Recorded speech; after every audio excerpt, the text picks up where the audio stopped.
Hello, welcome back to the reading of the poem of the Man God, written by Maria Valtorta, Volume 3, Chapter 313, Part 1, Departure from Nazareth. 30th October 1945. It is evening, another farewell evening for the little house in Nazareth and its inhabitants. Another supper, during which grief makes people silent and unwilling to eat. Jesus, John, Syntyche, Peter, John, Simon, and Matthew are sitting at the table. It was not possible for the others to sit there. The table in Nazareth is so small. It was made just for a small family of honest people, who at most can invite to sit at it a pilgrim or an afflicted person to give them refreshment of love, rather than of food. Margium might have been able to sit at it tonight, as he is a very thin boy and takes up little room. But Margium is very serious and silent, and is eating in a corner, sitting on a little stool at the feet of Porphyria, whom Mary has sat on the seat of her loom, and who, meek and reserved as she is eating the food which they have given her, looking with eyes full of pity at the two about to depart, who endeavor to swallow their food with lowered heads, to conceal their faces reddened by weeping. The others, that is, the two sons of Alphaeus, Andrew and James of Zebedee, have settled in the kitchen, near a kind of kneading trough, but they can be seen through the open door. The Blessed Virgin and Mary of Alphaeus come and go, serving this one and that one, with motherly care, although they are worried and sad. And if the Blessed Virgin caresses with her smile, so sad this evening, those whom she approaches, Mary of Alphaeus, less reserved and more informal, adds actions and words to her smiles, and more than once she encourages with a caress or a kiss, according to whoever benefits by it, this one or that one to take the food most suitable to their needs, and in consideration of the imminent journey. I think that out of loving pity for John, who is exhausted and has become even thinner during the days of expectation, she would give herself as food to him, so anxious she is to convince him he should eat this or that dish, the flavor and beneficial properties of which she praises. But notwithstanding her enticement, the food remains almost intact on John's plate, and Mary of Alphaeus is distressed like a mother who sees her unweaned babe refuse her breast. "But you cannot eat like that, son," she exclaims, and in her motherly love she does not consider that John is about her own age, and that the same son is not appropriate. But she sees in him only a suffering human being, and thus does not find any other name to comfort him. It will do you no good to travel on an empty stomach, on that shaking cart, in the cold dampness of the night. And then, goodness knows what you will eat during the dreadful long journey. Eternal mercy. At sea for so many miles, I would be frightened to death. And along Phoenician coasts, and later, even worse.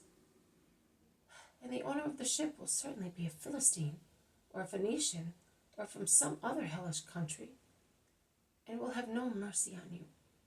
So while you are still close to a mother who loves you, eat a little bit of this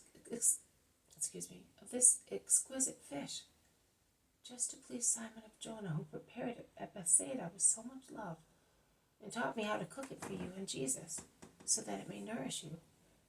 You definitely do not want it? Well, oh, you will eat this.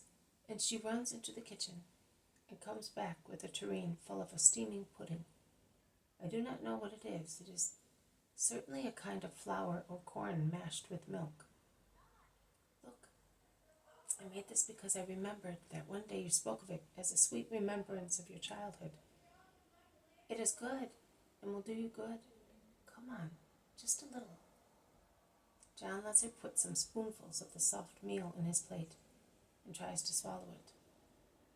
But tears stream down his face, adding their salt to the food, while he lowers his head even more towards his plate. All the others do ample justice to the dish, which is perhaps exquisite. Their faces have brightened up in seeing it, and Margiam has stood up. But then he felt that he had to ask the Blessed Virgin, "May I eat some? It wants 5 days to the end of my vow." "Yes, son, you may have some," says Mary, caressing him. But the boy is still uncertain, and Mary, to appease the scruple of the little disciple, asks her son, "Jesus, Margiam wants to know whether he can eat the pudding of barley meal, because of the honey which makes it a sweet dish. You know?" "Of course you can, Margiam. I dispense you this evening from your sacrifice, providing John eats his honey pudding as well. See how keen the boy is to have it? Help him, so that he may have some." And Jesus, who is near John, takes his hand and holds it while John obediently strives to finish his helping. Mary of Alphaeus is now happier, and she makes a fresh assault with the lovely dish of steaming pears, baked in the oven. She comes back in from the kitchen garden with her tray and says, "It's raining. It has just begun. What a nuisance." "No, on the contrary, there will be no one in the streets. It is always sad to say goodbye when one leaves. It is better to go away sailing before the wind, without running into sandbanks or rocks which make one stop or slow down. And curious people are just like sandbanks and rocks," says Peter, who sees sails and sailing in every action. "Thank you, Mary, but I do not want anything else," says John in an attempt to refuse fruit. "Ah, not these. Mary cooked them. Are you going to despise the food that she prepared? Look how well she prepared them, with spices in the little cavity, dressed with butter. They are food fit for a king. A julep. She got brown herself, standing near the fire to glaze them like that. And they are good for your throat and your cough. They warm and cure you. Mary, tell him how they helped my Alphaeus when he was ill." "But he wanted you to cook them." "Of course, your hands are holy and bestow health. The food that you prepare is blessed indeed. My Alphaeus was calmer after eating your pears. He breathed more freely. My poor husband." And Mary takes advantage of her recollection to be able to weep at last, and to go out to weep.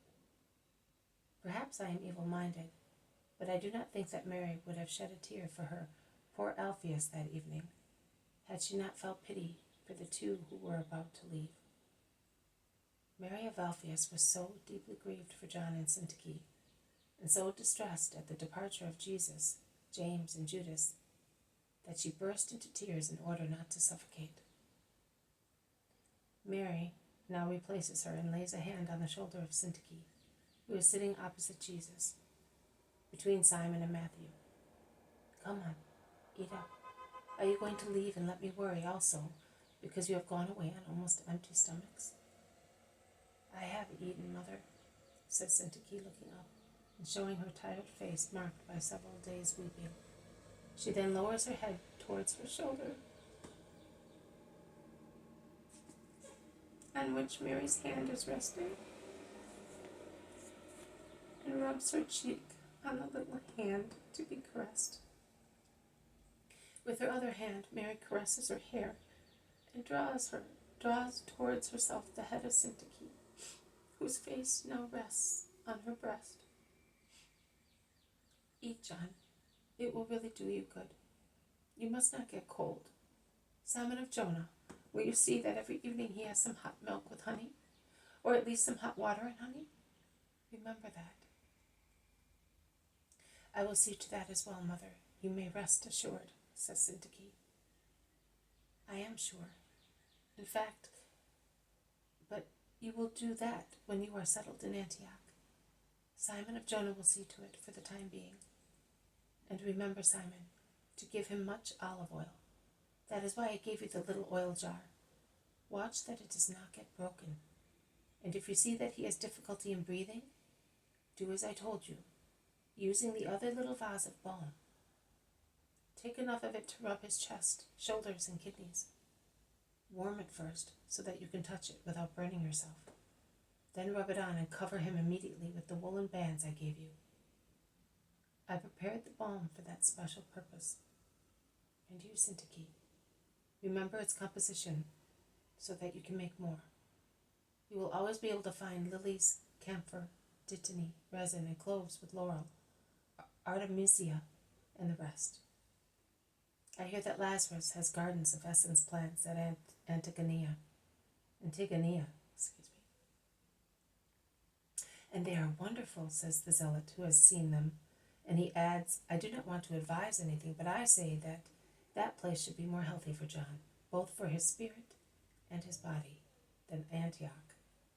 It is sheltered from winds. Light air comes from thickets of resin plants on the slopes of a little hill, which protects from sea winds, but allows benign sea salts to spread there. It is serene and quiet and yet cheerful because of the large variety of flowers and birds that live there in peace. You will see yourselves what suits you best. Syntyche is so sensible. It is better to rely upon women in certain matters, is it not? In fact, I entrust my John just to Syntyche's good sense and kind heart, says Jesus. And so do I, says John of Endor. I have no more vigor, and I will never be of any use. This has been a reading from the poem of the Man God, written by Maria Valtorta, Volume 3, Chapter 313, Part 1, Departure from Nazareth. Thank you for listening. I will see you tomorrow. May God bless you, and may peace be with you.